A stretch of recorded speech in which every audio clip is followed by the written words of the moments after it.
Hey, first period. I wanted to take a pause on our Desmos and take a minute to figure out how to get on the same page, or at least as close as we can be to being on the same page. So on Tuesday, we did the lesson, All the Equations, where we looked at some different slides and some percent increases and decreases. I then took a look at how to write an equation or what equations would match some diagrams. That lesson, it looks like some people really didn't try some of the slides or didn't finish some of the slides, especially towards the end, especially lesson or slide 11, 10, 11, and 12. 10 being the lesson synthesis, 11 being the cool down, and then 12 being kind of the feedback form. So in this, just looking at this, which kind of gave me that feedback to pause, is one was, how well did you understand the math in this lesson? There are some people that did feel okay about it, and there are definitely some people who were confused or very confused, and that's totally okay. And then there's a lot of people who just didn't even do this slide, which kind of tells me I'm not really sure. I guess I could assume, but we never want to assume that maybe those people also felt confused. But I think this is a great opportunity to just stop and get some more practice. Also, how did you feel about learning math in this lesson? There was a lot more kind of meh or sad faces. So it's definitely a good opportunity to stop and get some practice in. So I created some slides and I'm going to go through these. You'll answer some questions and then you'll get to work on some similar problems in your workbook or some scratch paper. So I'm going to call this T-tables and rules. So we'll be using some T-tables today to help us find a rule for that problem.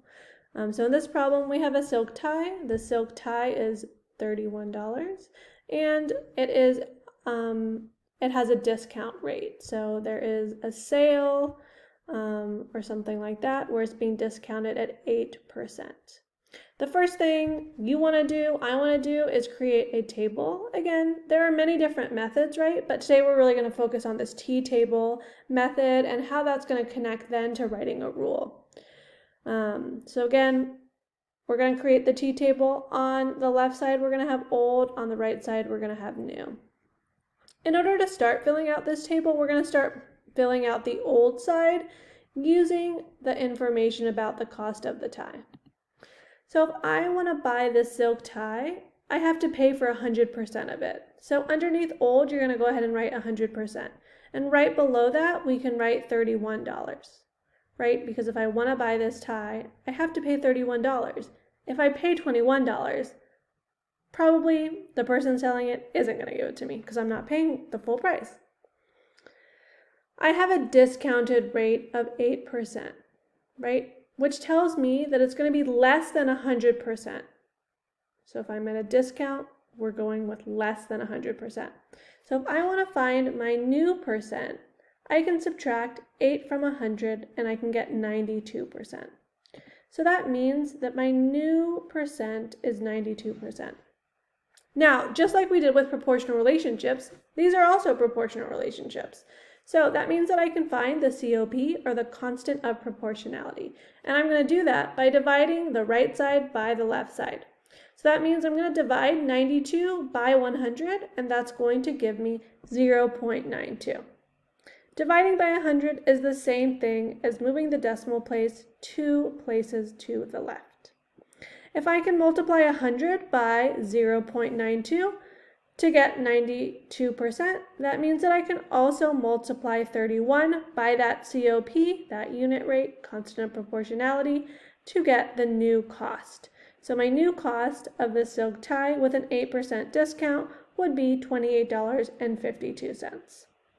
Now from here, I want you to go a step further by not only telling me the discounted price or the new price, I'd also like you to show that you can write a rule based off that information. So if I want to write a rule, I can go ahead and take the right side variable, which is C, and make it equal to 0.92b. So again, we're multiplying the left side b by our unit rate of 0.92 to get to the new cost. Now I know we also saw a variety of other equations that also work. I really want to focus on this main one because we can really see its connection to the table. But for those who are interested in other rules, you could also have C equals B minus 0.08B, or C equals B in parentheses 1 minus 0.08. And that 0.08 is really coming from this idea of that 8%, because 8% as a decimal is 0.08. Now, let's try another one. Let's try one where we want to buy a gourmet cheeseburger for $7.99, and we have a discount rate of $11. Again, we start with a T-table, one side old, one side new. We are going to start with the information we have, so we know that underneath old, we can put 100%. If I want to buy this cheeseburger, I have to pay $7.99. I have a discounted rate of 11, so that means that I am going to subtract 11% from 100 to get my new percentage. So if I subtract 11 from 100, I get 89%. Just like I did in the other problem, I want to find my COP. I can do that by dividing the right side by the left side to give me 0.89. That is my constant of proportionality. So that means I'm going to multiply $7.99 by 0.89 to get my new cost of $7.11. Again, from here, we want to create a rule.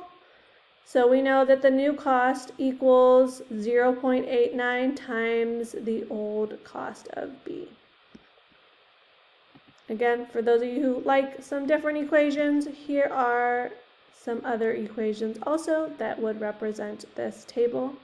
These two using the 11% and subtracting it from the original cost. Now let's try a problem with tax rate. So now we have a diamond ring, we have a tax rate. So this is a percent increase, which means that we're going to be more than 100. We're going to be more than 100% since we're going to go over. We're not taking anything away. So again, using the information we have, the old underneath that should be 100%. Underneath that should be the cost of the diamond ring, which is $490. Right? This time, because we have a tax rate or an increased rate, we're going to add 7 to 100. So we're going to do 100 plus 7 to get 107%. Just like we've been doing, we want to divide the right side by the left side so that we can find the unit rate, the 1.07. That's going to help us multiply 490 by that value to get to 524.30. Again, from there, that last step is to write the rule. So we can write C equals 1.07B. Again, for those of you who are more interested maybe, or maybe want a challenge, here are some other rules also that represent this table. Now it's your turn to head over to Google Classroom. You are going to be doing some problems like this on your own. Get out some scratch paper or your workbook, a pen or pencil. You'll be doing some of these and then taking a picture of your work, either sending it to me via email, text, or you can attach it to the work on Google Classroom. If you need help, make sure you press the help button so I can come over to your breakout room and we can check in one-on-one.